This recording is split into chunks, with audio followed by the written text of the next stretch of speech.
Hey everyone. So today it's a Christmas morning, so we are driving back from Pennsylvania visiting my family, and now we're going to visit Nicole's family. Transporting Mr. Milo.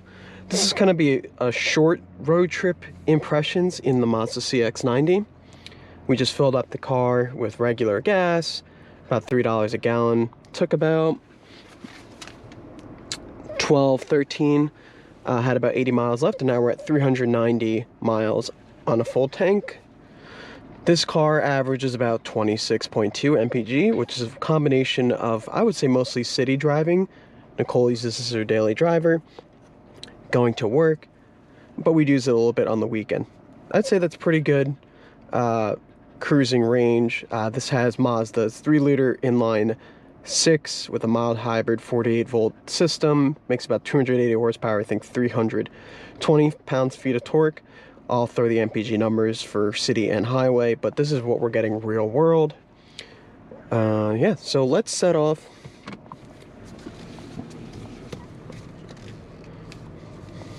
Take it for a drive. So while we're waiting for this light, let's talk about this trim. This is the preferred plus trim.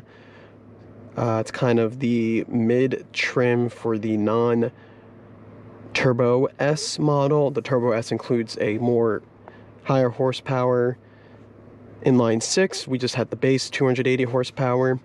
Some features that we get for a road trip in the winter: you get heated seats, 3 zones of climate, passenger, driver, and then back there for Milo. There's also some vent direction back there as well, but the controls are all up here. Rear control is done by that, and then you use these buttons here. Then going up to the infotainment screen, we do have wireless Apple CarPlay. I have it plugged in to charge, but... oh, interesting. Yeah, it is usually wireless, but anyways, we have CarPlay, nice big, I think it's like a 10-inch, 12-inch screen, controlled by the rotary dial. And while this is very nice for switching back and forth between like music and navigation with these quick access button, as well as getting back to the main screen on this home button, it is a little bit finicky when you're like using a map and you want to get to some of these, like, you know, to change your route, for example. So we have 41-mile drive, 50 minutes total.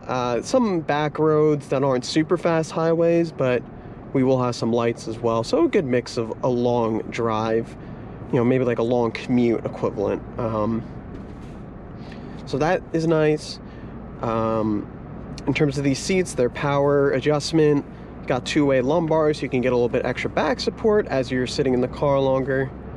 The seats are pretty comfortable, lots of adjustability. Both sides, and lots of adjustability with the steering wheel. And as you're looking up there, we do have a heads-up display. That's part of the preferred plus package, I remember that. Shows your directions from Apple CarPlay, very nice feature.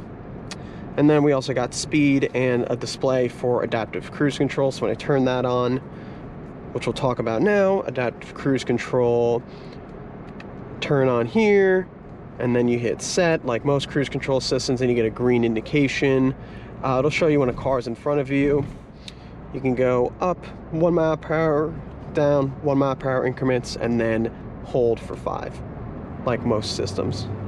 Cancel with this button, and you have your gap adjust as well. In terms of other road trip amenities, that's really it. This is a 3-row SUV. We do have the second row down, and we do have some stuff loaded up. We're not fully loaded, but cruising along, we have a very tightly bolted together cabin, so you're not getting a lot of wind noise. We do have a pretty meaty sidewall in these Yokohama all-season tires, so not a ton of wheel and tire noise. And as we hit a little bit of a bumpy section like we just did there, suspension is tuned very nicely. While it is on the more responsive, sporty side, I guess, for a 3-row SUV, I think it's very good for highway driving. So, you know, when you're making corrections to steering, the car isn't rolling too much, but it does roll enough over those bumps and those road imperfections to give you a pretty balanced, comfortable ride. So in terms of things I wouldn't necessarily like road tripping this car, for me personally, just the size.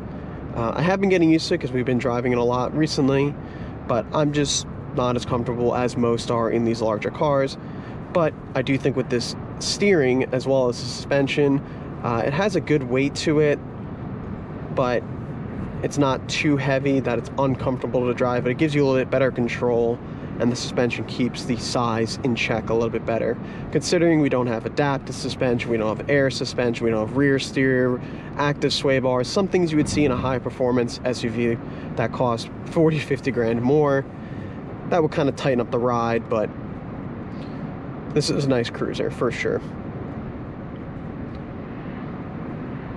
And then at speed, you don't really hear the inline six. When you step on it a little bit, it kind of rumbles along in the background. Has a nice sound, the inline six. At speed, when you go past 4,000 RPM, when you're flooring it or getting up to speed, it does make a very unattractive, obstructive, fake engine noise. It kind of sounds like almost like a motor, like an electric motor. It's very, very odd. Electric motor like mixed with like a supercharger whine. It's a very odd noise. We do also get lane departure warning with steering assist. So if I go out of this lane, which I already just did, it will nudge you back in. It'll vibrate the steering wheel. But yeah, overall, an excellent package to road trip in. We've put 5,000 miles on it. See, it just darted me back over. Put 5,000 miles, been very carefree, very easy. I will say the gas tank is a little bit small for a car of this size, especially because it gets such good gas mileage, which is probably why the gas tank is so small. Don't need that extra weight. And, you know, 300 plus miles is plenty for people on their road trips. You're gonna want to stop to fill up anyways.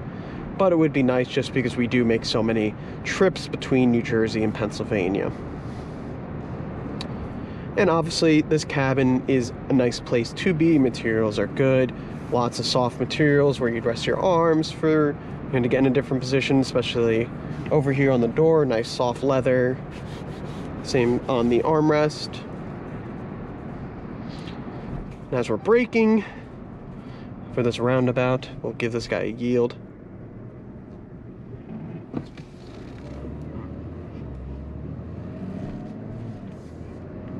So not necessarily a con for a long road trip, but this mild hybrid system with, I believe it's like a wet clutch 8-speed automatic transmission. It's a very new transmission from Mazda. While it shifts very well and get pretty good response,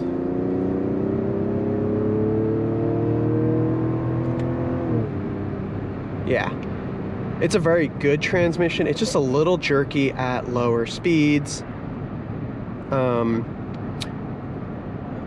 Especially when you're going from engine on to engine off. With the mild hybrid system, it's a very aggressive system. You do have a physical button over here, I-stop off, to turn that whole start-stop and cruising, coasting mode off. Because at speed, let's see if we can get the engine to shut off. Engine's off, so you got I-stop. And then if I want to give it gas, or if I want to really let it slow down and then give it some gas, there's a little bit of a jerk as everything kind of lines up. Those clutches, I think, slid together and the transmission takes over and powers it with the engine. So a little bit of a finicky system. I think a software tune would probably iron that out a little bit. Doesn't seem so much like a hardware issue. We haven't taken this in for its first service test. We will be doing next week at the time of filming.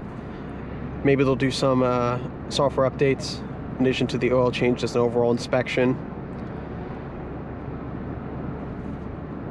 But other than that, I don't have any complaints. I like this gauge setup. Not a lot of customizability, but you do get some options. But it's nice and clear, high resolution on the digital parts, and then obviously the physical gauges look very clean. We do get a sunroof as well, which I guess might be nice for your cruising amenities, a little bit more natural light in. But yeah, this is a great highway cruiser. I think many people would be happy with it. The quality, the luxury is definitely an eye catcher versus something like the newer Highlander or the Pilot, and the dynamics are a little bit sharper than the Pilot, and definitely more so than the Highlander. Those cars, well, the Highlander has a hybrid option. This has a plug-in hybrid option, so that's kind of a hard comparison. But the Highlander will probably be the most efficient and the most couch-like in terms of ride quality. But there's nothing to complain about on this one, in my opinion. And the Pilot, very usable. Good amount of features for the money, good dynamics, torque vectoring, diff in the rear, which I will say, even though this is a rear-wheel drive based platform, the Pilot, based on the NDX platform, probably will handle a little bit on level with this. Just a different type of driving dynamic. Open cruising, good 60 miles per hour speed, and no complaints, honestly. I like the size of this car in the interior. It's easy to place on the road given its size, all things considered, and lots of space to stretch out and readjust for a road trip. So with that being said, this is a kind of a quick video I threw together for you guys, but all positive things to say about the Mazda CX-90, especially from its owner, who's not here, but she loves the car. She's confident that on the lease, and she will keep the car. Me personally, maybe we could swing for the Turbo S, or just try something new, because that's what car enthusiasts like. But very happy with the decision, very happy with Mazda and the price they gave us, and they were very willing to work as we negotiated some extra money on our trade and a little bit more discount on the car. And it's been rock solid. It's only been 5,000 miles, but for a new production car, we don't really have any complaints and no concerns and no issues that have required a warranty service. So hope everyone enjoyed. Hope everyone gives it a like. At the time of filming this, it is Christmas, so I'm not gonna wish you Merry Christmas by the time this comes out, but I'm still gonna wish you Merry Christmas and a happy, healthy New Year. And I'll see you on the next one.